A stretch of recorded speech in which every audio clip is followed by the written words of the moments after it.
No, at the I moment. mean, look, I don't know about Argyle and his fellow owners of the Wolfpack's wealth versus, say, the owners of Warrington or Wigan or Leeds or what have you. But effectively, that's what they're asking other owners to pay money for the Wolfpack to continue. Yeah. Which, And, when you see things like about what's his face at Warrington and, how much he's actually been personally stumping up. well, we know, yeah, but we do know that Argyle and the other people who put the money in, who we don't know who they are, but have stumped up a lot of money over the last. It's just they've not always stumped it up on time, I think. Yeah. Ian Gatwood said, "You have to feel sympathy for the club, as it's not really the club's fault, but saying that it leaves Super League and RFL in a very tricky position as to what to do next, and makes the next meeting of Championship and League One clubs very interesting indeed." Well, even before that, there's Championship clubs breaking ranks and jumping out to try and pick at the bones. I know. Unbelievable move I've ever seen. Jump in your grave so quick, eh, Fev? Yeah. Yeah. Can't argue with Ian there, can you? That it does make things interesting. I mean, it puts extra impetus for the Championship clubs to get something together, doesn't it? Yeah. To really push for some sort of agreement as to what will happen and for them to get going with their league. Yeah. Starting again. Yeah. Oh, well. It's meant to say spent, not pent. I thought it probably was. That's on me. So Wayne Buxton said, spent money on all the wrong kinds of players, not run very well, not paying current players on time, way before COVID appeared, earned money to companies all over the place. Salford waited nearly 12 months for Gaz O'Brien transfer money, being a disaster. I think he's probably not in favour of doing a lot to help Toronto. No. We've covered some of those issues when we're sort of balancing out both sides of Henry's longer post. Paul O'Brien said, "I feel for the fans of the club, and surely they will be wondering what's next for their club."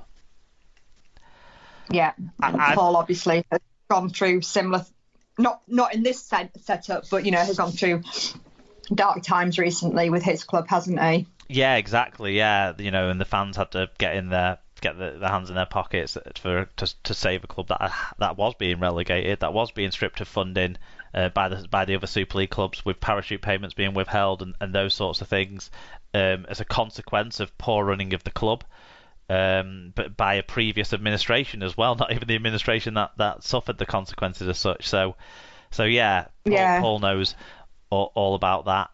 Do you know, I have seen some messages that we've had as well from some Wolfpack fans.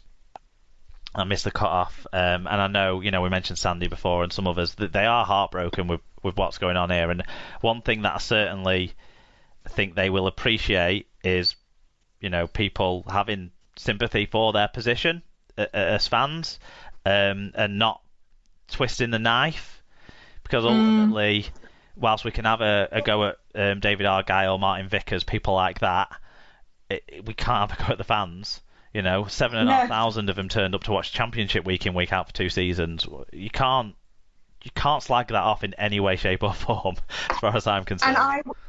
And I would never want to slate fans of any club, whether they're Toronto fans or the Hull KR fans. The people that go, the people that support their team, don't deserve the rubbish that the players can serve up, the rubbish that the administration can serve up, the rubbish that the RFL can serve up, or any of these things. It's us on the terraces that suffer every single time.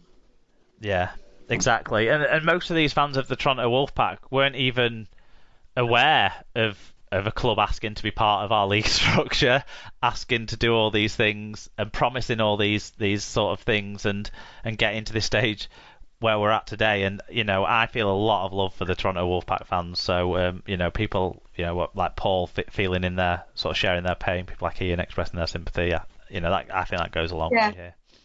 Yeah, I remember. Oh, sorry, go on. No, sorry, I remember sitting years ago listening to a radio phone-in, and It was around the time that we didn't know what was happening. And in fact, I think it was around the time that the merger had just been announced and Harry Grayson had done the local TV bit. And then he came on the radio and did a slot there and he said, right, now that I'm not on Look North, I can actually be honest about it all. And he was, and he got on people who were like ex-shareholders of the club. And it was heartbreaking to listen to people who care so deeply about your club, and obviously you to be caring so deeply about your club.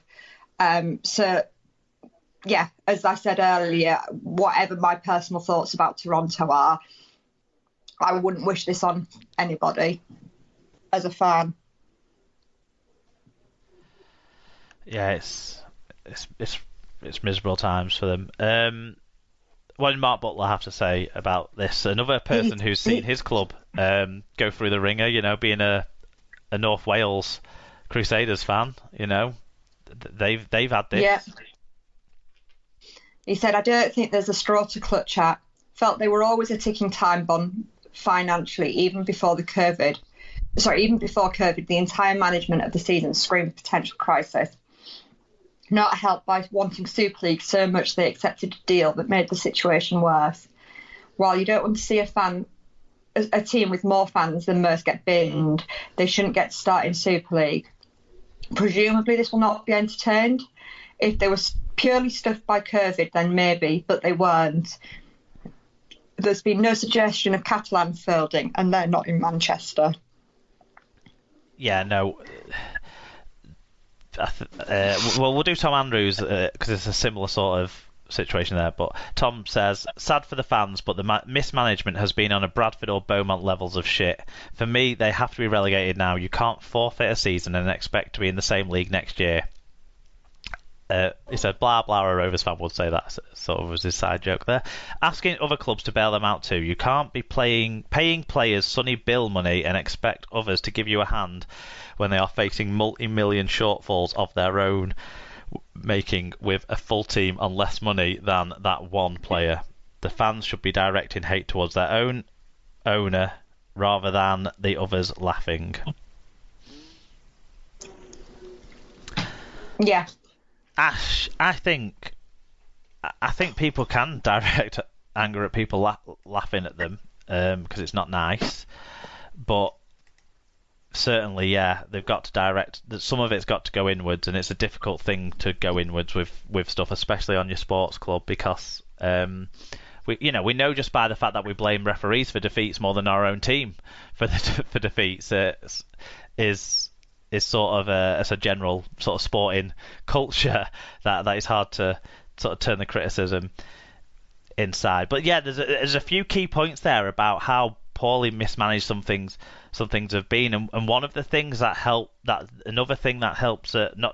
doesn't help earn sympathy is the Sonny Bill Williams contract, isn't it? Yeah, mega money, and for a fat, unfit bloke, really, that couldn't catch the ball, certainly when I saw him play. And then they want, and there was a lot of controversy about him in the beginning, wasn't there?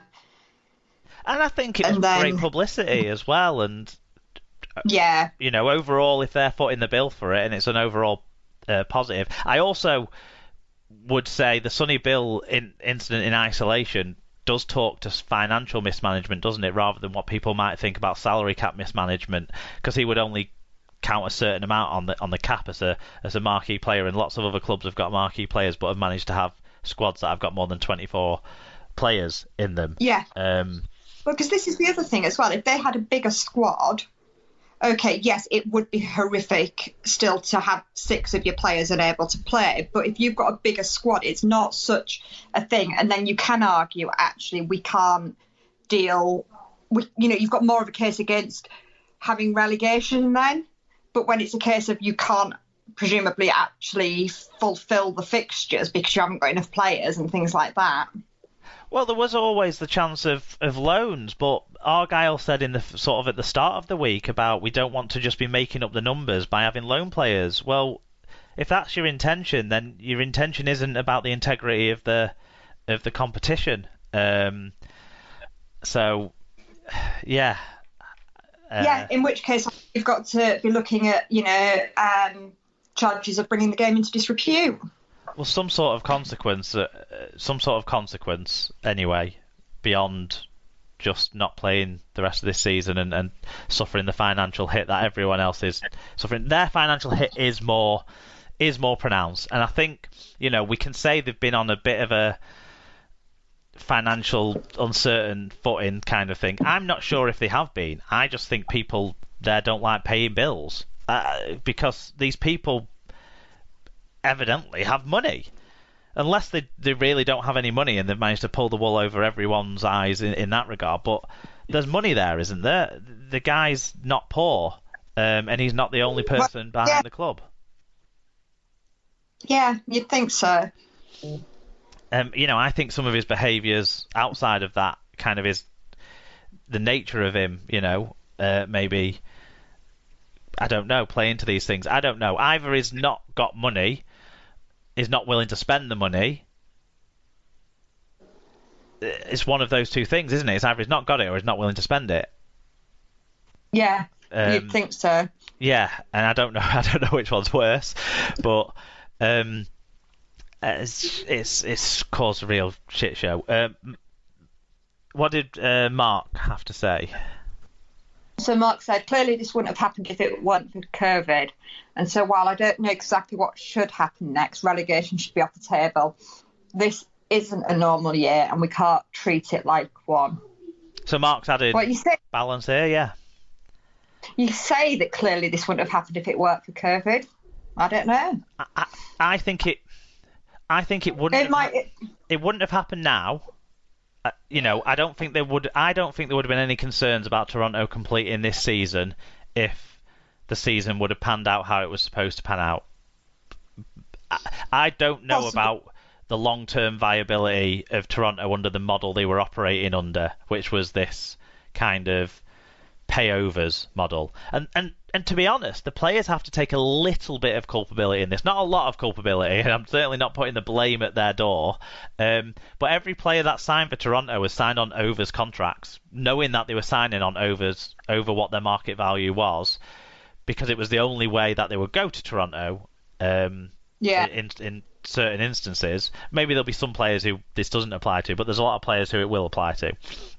And they know they've been at a club that's been spending a lot, so they must have had some assurances. They've stayed there, even though there's been late payments for a while. They've joined the club, even though they've heard the rumours, seen the people say that they've not been paid, and those sorts of stuff. So I'm not saying blame, but certainly a little bit of question. Yeah, a little bit of contribution to the whole overall financial mismanagement situation at the club. And I think if that would have persisted on and on and on, and they weren't able to get any more sort of money coming into the club outside revenue streams to what they'd already had, then I certainly think that was where there was a question mark. But what COVID has done is brought it all to a head, hasn't it?